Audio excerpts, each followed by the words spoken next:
एक बार की बात है। एक बौद्ध भिक्षु और उनका शिष्य गांव-गांव घूमकर लोगों को धर्मोपदेश दिया करते थे।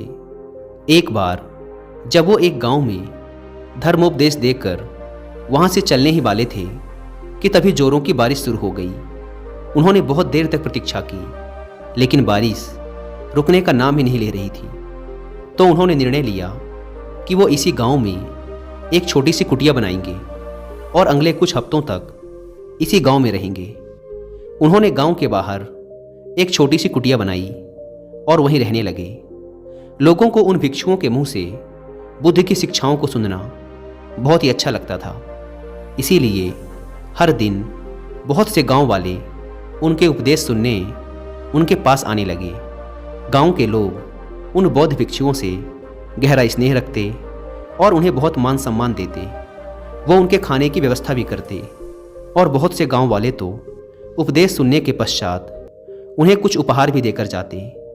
इस तरीके से बहुत दिनों तक वो बौद्ध भिक्षु और उनका शिष्य उस गांव में ठहरे रहे।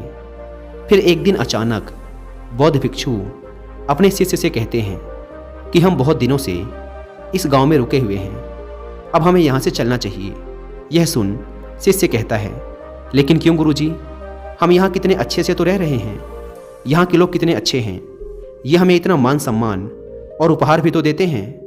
क्यों ना हम यहाँ कुछ दिन और रुक लें और उसके पश्चात हम यहाँ से चले जाएंगे और तब तक हमारे पास बहुत सी दान दक्षिणा और उपहार भी इकट्ठे हो जाएंगे। शिष्य के मुंह से ऐसी बातें सुनने के बाद गुरु ने कहा, नहीं, अब हम यहाँ और नहीं रुक सकते।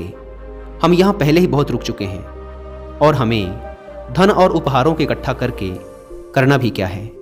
ये चीज़ें हम भिक्षुओं के किसी काम की नहीं हैं और हमें इनसे लगाव भी नहीं रखना चाहिए।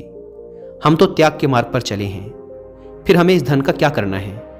गुरु ने शिष्य की आंखों में देखते हुए कहा, हम आज ही यहाँ से चलेंगे और जो कुछ भी उपहार में मिला है वो सब कुछ यहीं छोड़ दो और खाली हाथ मेरे साथ चलो। शिष्य तो वो सारे उपहार अपने साथ ले जाना चाहता था, लेकिन वो गुरु की आज्ञा का उल्लंघन भी नहीं कर सकता था। इसीलिए वो जाते जाते कुछ चांदी के सिक्के बिना गुरु को बताए अपने कपड़ों की पोटली में छिपा लेता है। जैसे ही वो कुछ दूर चले, उन्हें रास्ते में एक बहुत बड़ी नदी मिली। वो जिस गांव में धर्मोपदेश के लिए जाना चाहते थे, वहां तक पहुंचने के लिए उन्हें इस नदी को पार करना ही था। जब वो नदी के किनारे पर पहुंचे तो वहां एक नाव चालक बैठा हुआ था। उसने दोनों भिक्षुओं को देखते ही कहा, मैं आपको ये नदी पार करा सकता हूँ। वैसे तो मैं लोगों से नदी पार कराने के 2 चांदी के सिक्के लेता हूँ, पर क्योंकि आप लोग भिक्षु हैं, इसीलिए मैं आपको केवल 1 चांदी के सिक्के के बदले ही नदी पार करा दूंगा। क्योंकि भिक्षु और उनके शिष्य के पास चांदी के सिक्के नहीं थे, इसीलिए वो उस नाव चालक से बिना कुछ बोले चुपचाप नदी के किनारे आकर बैठ गए। हालांकि शिष्य ने चांदी के बहुत से सिक्के अपनी पोटली में छिपा रखे थे, लेकिन वह उन्हें निकाल नहीं सकता था, क्योंकि उसे डर था कि गुरुजी उस पर गुस्सा होंगे। इसीलिए वो भी गुरु के साथ चुपचाप ये सोचकर बैठा रहा कि देखते हैं बिना सिक्कों के गुरुजी नदी कैसे पार करते हैं। लेकिन गुरु ये सोचकर किनारे बैठे रहे कि हो सकता है कुछ देर बाद ये नाव चालक खुद ही बिना सिक्कों के उन्हें नदी पार करा दे, या फिर जिस गांव से वो अभी आए हैं वहां का कोई इंसान यहां से गुजरे और उनके हिस्से का किराया भी नाव चालक को दे दे। लेकिन ना तो नाव चालक ने कुछ कहा और ना ही गांव का कोई शिष्य वहां से गुजरा। बैठे बैठे शाम हो गई, लेकिन डर के मारे ना तो शिष्य ने पोटली में से सिक्के निकाले और ना ही नाव चालक बिना सिक्कों के उन्हें नदी पार कराने के लिए तैयार था। अंधेरा होने लगा, लेकिन वो अभी बैठे हुए थे। यह देख नाव चालक ने उन्हें डराने की कोशिश की।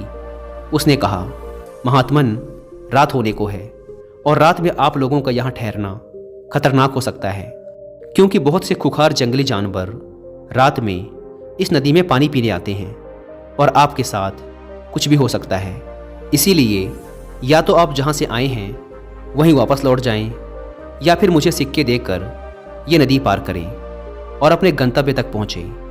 और वैसे भी कुछ देर बाद मैं भी अपनी नाव लेकर यहाँ से जाने वाला हूँ। जैसे ही शिष्य ने उस नाव चालक के मुंह से खतरे की बात सुनी, वह बहुत डर गया। उसने तुरंत ही अपनी पोटली में से 2 चांदी के सिक्के निकाले और नाव चालक को देते हुए कहा, कृपया हमें जल्दी से नदी पार करा दें। नाव चालक ने सिक्के लेकर उन्हें नदी पार करा दी। नदी पार करने के बाद गुरु ने कहा, जब मैंने तुमसे कुछ भी लेने के लिए मना किया था तो फिर तुमने ये चांदी के सिक्के क्यों रख लिए थे? तुमने मेरी बात क्यों नहीं मानी? शिष्य ने कहा, गुरुजी, अगर ये चांदी के सिक्के मेरी पोटली में नहीं होते तो हम बहुत बड़ी मुसीबत में पड़ सकते थे। रात का समय था और कुछ भी हो सकता था।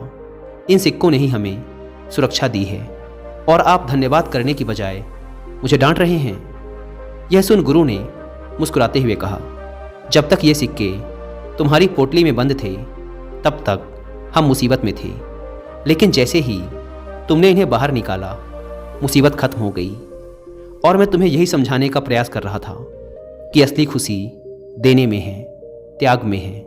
तुमने 2 सिक्कों का त्याग किया और परिणाम तुम्हारे सामने है। यह सुनते ही शिष्य को आभास हुआ। उसने बचे हुए चांदी के सिक्के गरीबों में बांट दिए और वो दोनों आगे बढ़ गए। दोस्तों, इस कहानी की सीख यही है कि हमें अपने जीवन में सांसारिक वस्तुओं से अधिक लगाव नहीं रखना चाहिए और अपनी आंतरिक खुशी पर ध्यान देना चाहिए और केवल उतना ही इकट्ठा करना चाहिए जितना एक सुखी जीवन जीने के लिए जरूरी है, ना कि दिखावा करने के लिए और लोगों की नज़रों में अमीर दिखने के लिए।